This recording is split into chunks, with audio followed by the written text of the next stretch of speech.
Pemuda ini bernama Gunwo. Dia adalah seorang petinju amatir yang sedang berusaha mengejar mimpinya agar bisa menjadi pemain tinju profesional. Di balik itu, ia memiliki sifat teladan terutama kepada sang ibu. Sadar akan kondisi ekonomi keluarganya yang sulit, Gunwo bertekad untuk bisa memenangkan kejuaraan tinju agar ia dapat membantu keuangan ibunya. Setiap hari Gunwo terus berlatih dengan keras. Semua itu ia lakukan karena ia percaya kalau hasil tak akan pernah mengkhianati proses. Sambil membantu kegiatan sang ibu dalam berdagang, Gunwo terus mengasah dan terus mengasah kemampuannya dalam bertinju. Beberapa waktu kemudian turnamen tinju amatir yang dinanti pun dimulai. Gunwo yang begitu gagah berhasil menumbangkan lawannya satu persatu, bahkan sampai KO akibat terkena pukulan kerasnya. Setelah pertarungan panjang, akhirnya tibalah partai final yang mempertemukan Gunwo dengan seorang petinju tangguh bernama Wujin. Seluruh mata tertuju karena mereka berdua menyajikan pertandingan yang begitu sengit.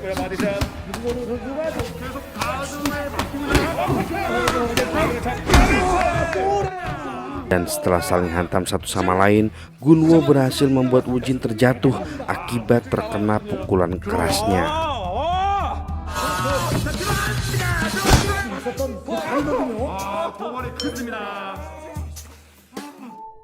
Selesai pertandingan, Gunwo mentraktir Wujin untuk makan bersama.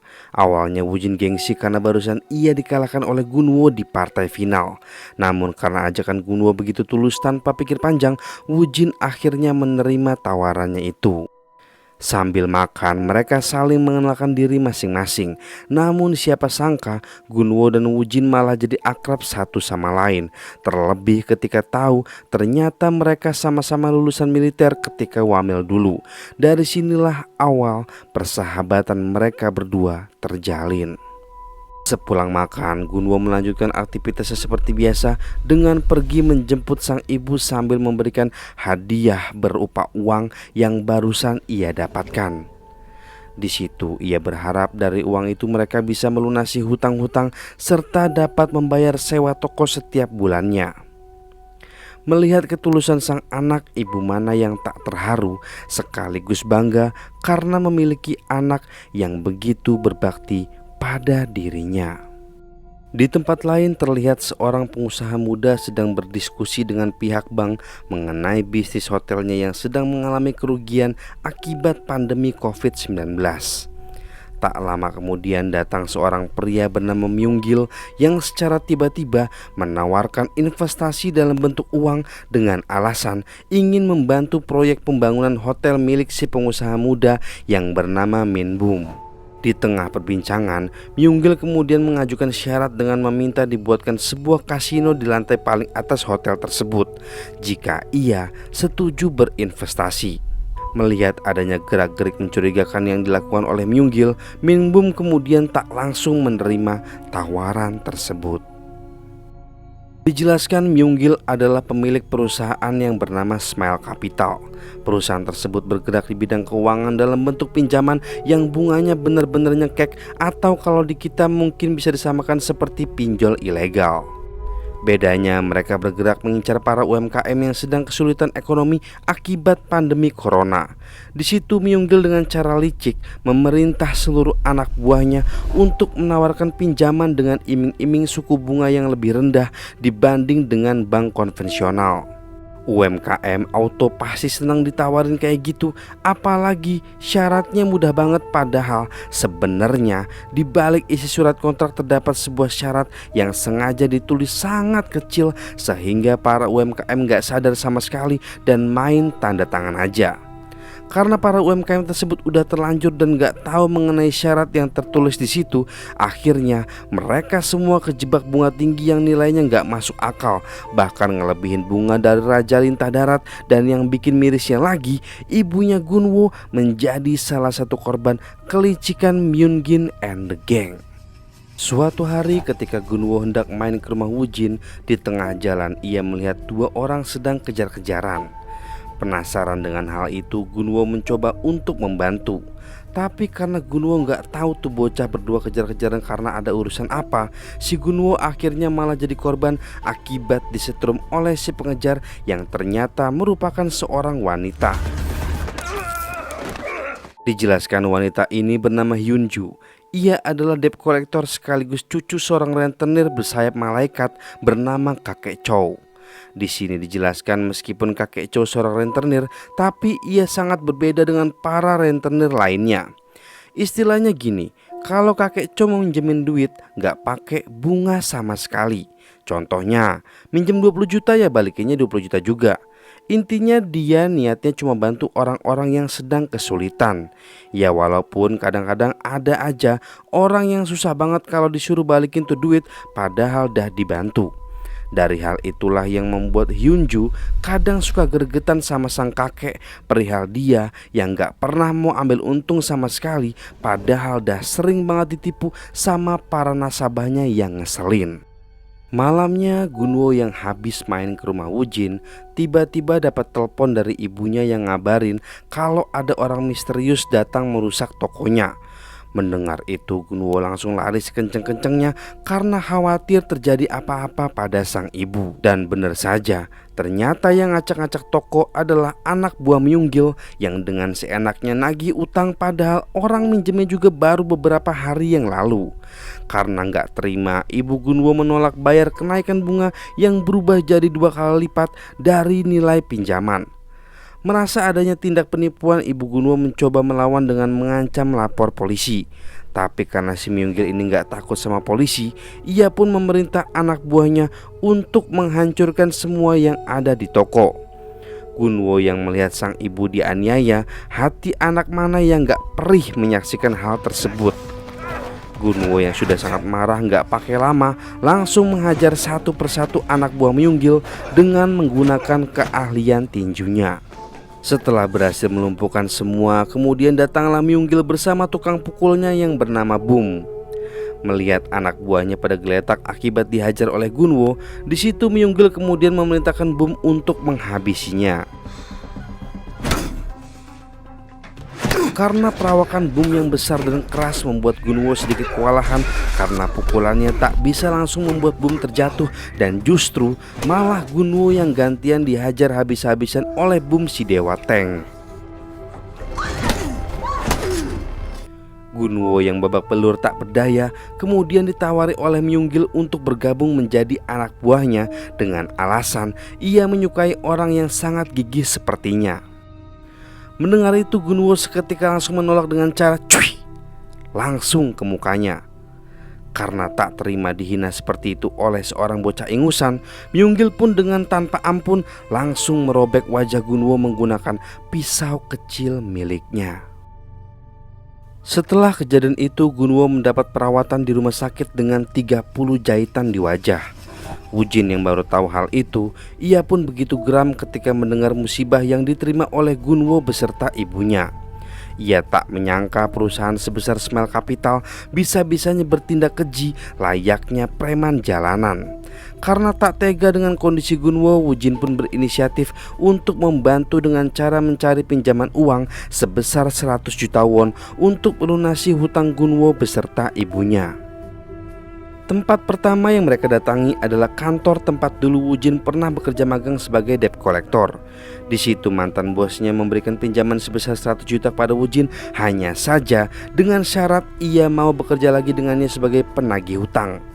Mendengar itu Gunwo tak setuju karena ia tak mau keahlian tinju mereka digunakan untuk memukuli orang-orang yang lemah. Karena kesepakatan tak terjalin, akhirnya mereka gagal mendapatkan pinjaman.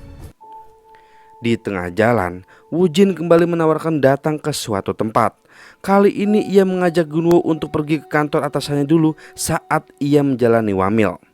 Sesampainya di sana, sang atasan yang bernama Pak Moon bukannya meminjamkan duit, ia malah menyuruh mereka untuk datang menemui mantan bosnya yang bukan lain adalah Kakek Chow. Di sebuah restoran, Gunwo dan Wujin akhirnya bertemu dengan Kakek Chow. Kesan pertama mereka melihat Kakek Chow saat itu membuat mereka terpana. Walaupun kakek Chow adalah seorang disabilitas, tapi ia dikelilingi oleh pria-pria misterius yang tampak membuat mereka berdua merinding dan seakan-akan bertanya siapa sebenarnya kakek Chow ini.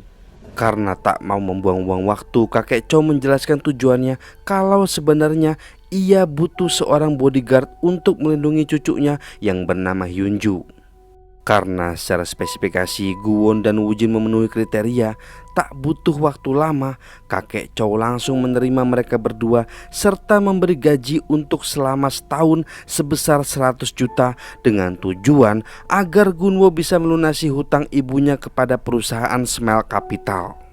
Mengetahui itu, Gunwo dan Woo-jin sangat senang sekali. Namun kakek Chow kembali memberikan syarat yang mana mereka harus tetap berhasil meyakinkan Hyunju dan mendapat persetujuan darinya. Di tempat lain, Myung-gil kembali bertemu dengan Min-bum untuk membahas perihal investasi yang akan ia lakukan. Saat itu Min-bum menolak mentah-mentah penawaran yang Myung-gil ajukan sambil melontarkan hinaan kepadanya.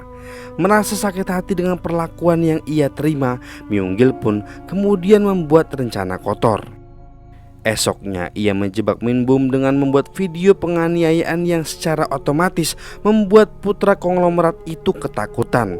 Saat itu Myung-gil mengancam akan menyebar video tersebut jika Min-bum berani menolak tawaran investasinya untuk membuat kasino di lantai hotel yang akan ia bangun. Di sini dijelaskan kalau ambisi Myung-gil sangatlah besar. Sedikit demi sedikit ia mulai menyusun langkah agar bisa menjadi salah satu orang paling sukses di Korea. Maka dari itu ia melakukan segala cara demi bisa mewujudkan mimpinya tersebut.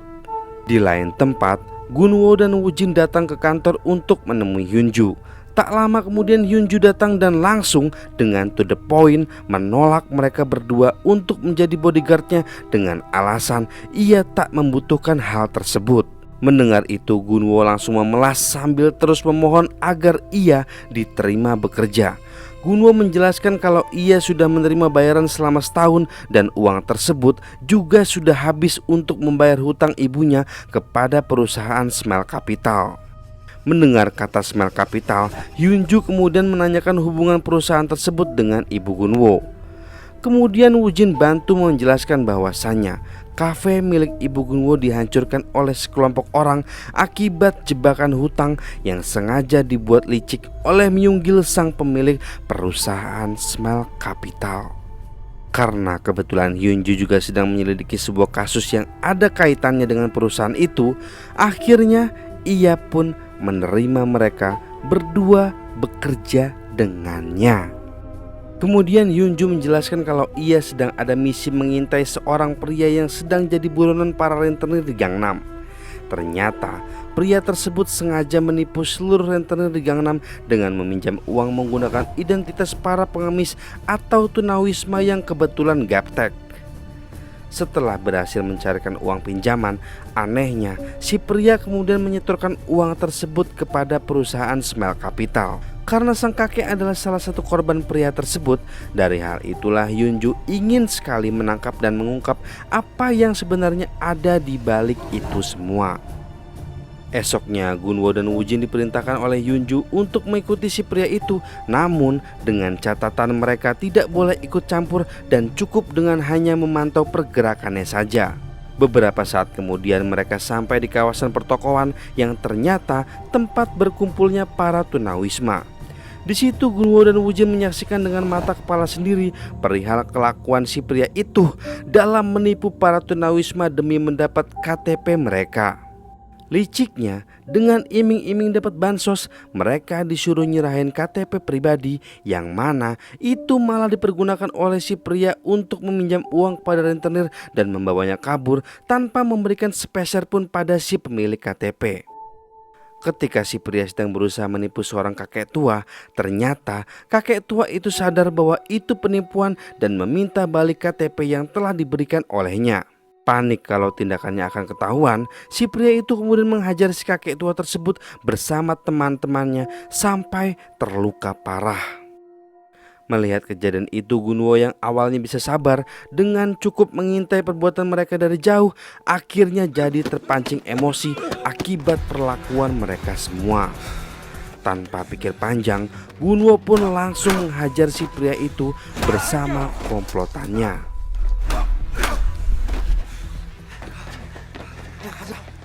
이거 문제 심각해져.